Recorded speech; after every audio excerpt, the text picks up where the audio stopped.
Hello friends, কেমন আছো সবাই? সুদীপা সিম্পি লাইফস্টাইলে আপনাদেরকে স্বাগত।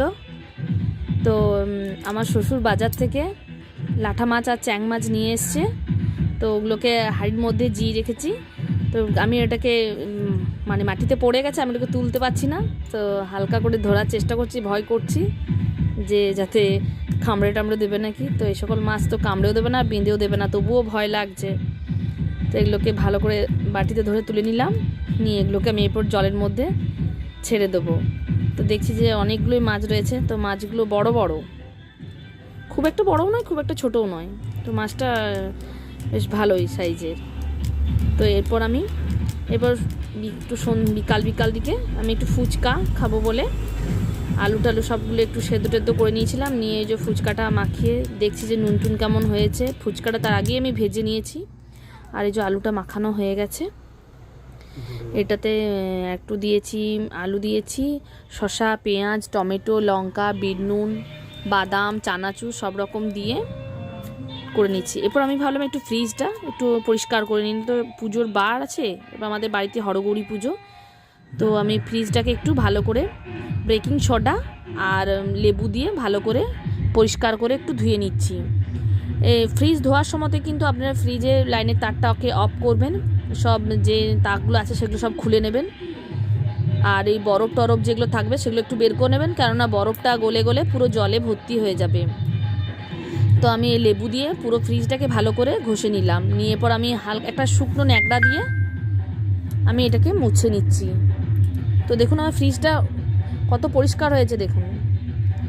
তো ফ্রিজটা ভালোই পরিষ্কার হয়েছে দেখছি। এরপর আমি ভালো করে এগুলো উপর নিচ সব মুছে নিলাম। আর ডিকিটাকেও খুলে নিয়েছি। ডিকিটা খুলে নেওয়ার পর ওটাকেও পরিষ্কার করে নিলাম। ডিকিটাকেও পুরো ফ্রিজটাকেই আমি ভালো করে ধুয়ে মুছে নিলাম। তো দেখছি ফ্রিজটা বেশ ভালোই পরিষ্কার হয়েছে। তারপর আমি জিনিসগুলো সব বের করে রেখেছি ফ্রিজ থেকে। নিয়ে এই ফ্রিজের সব ধুতে হবে। তো ফ্রিজটাকে আমি একটু সরিয়ে দিলাম পিছন দিক করে। তো পিছন দিকে একটা যে জল বেরিয়ে যায় সেটাকে আমি একটু পরিষ্কার করে ধোবো। তো এরপর আমি ফ্রিজটাকে একটু টেনে সরতম করাচ্ছি। সরিয়ে নিয়ে আমি এই পিছনের যে জলটা যেখানে পড়ে সেখানটাতে দেখছি প্রচুর জল জমে গেছে। তো এরপর আমি ভাবছি যে কী করে এটাকে বের করব। তো তারপর আমি ফ্রিজটাকে একটু ঠিলে টেনে নিয়ে আসছি। বললাম যে দেখছি যে অনেকটাই জল হয়ে গেছে। তো আমি বলছি এটা তো এরকম করে বের করা যাবে না, পুরো জলটাই পড়ে যাবে। তো তারপর আমি বলছি এটা ঠিক আছে, এটা বাটি আর একটা ডাবু নিয়ে এলাম। নিয়ে এরপর আস্তে আস্তে কিছুটা জলকে আমি বের করে নিলাম। বের করে নেওয়ার পর বলছি ঠিক আছে, এরপর হাতে করে এটাকে নিয়ে বাইরে ফেলতে হবে। আর প্রচণ্ড দেখছি নোংরা জমে গেছে, অনেকদিন পরিষ্কার করা হয়নি। তো দেখুন এটা কতটা নোংরা জমেছে।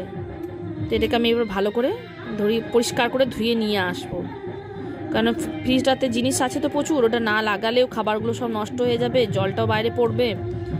তো এরপর আমি বেশ একটু ভালো করে পরিষ্কার করে বাগিয়ে ধুয়ে নিয়ে পর আমি ভালো করে এগুলোকে সব বের করছি একে একে এগুলো ধোয়ার জন্য।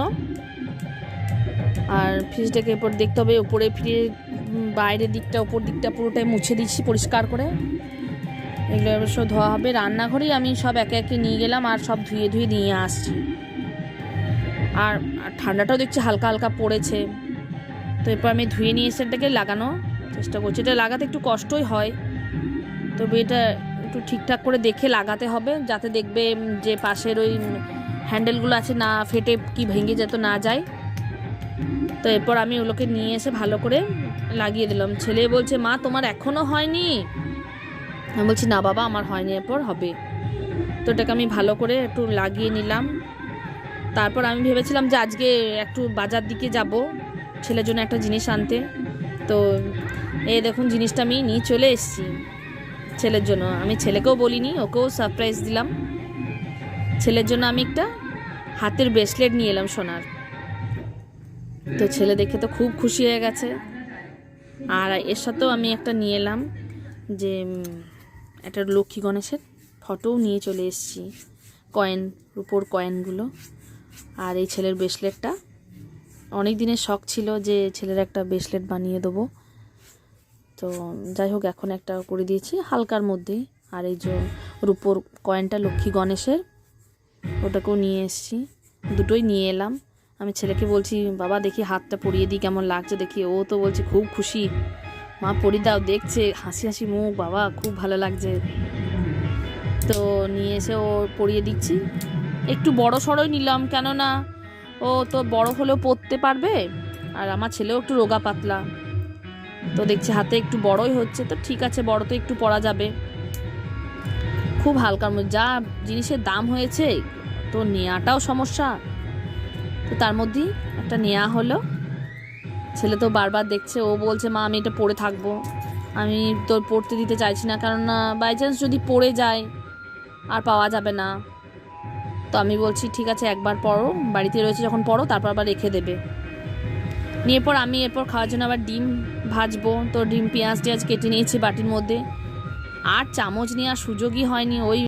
তো এরপর আমি ডিমটাকে ফাটিয়ে মানে এরপর গরম গরম ভাজবো আর খাবো। তো মানে 3টে ডিম নিয়েছিলাম, আমার ছেলের আর ওর বাবার, সবারই একটা করে ডিম নিয়ে পর কড়াইয়ে তেল টেল দিয়ে দিয়েছি, নিয়ে মানে এরপর ডিমটাকে এরপর ভেজে নেবো। তো তেলটা দেখলাম যে গরম হয়ে গেছে, এরপর আমি ছোটো গ্যাসটাতেই ভেজেছিলাম। আর এই যে আমাদের বাড়ির পুজো, হরগৌরী পুজো, ওই যে ঠাকুর গোট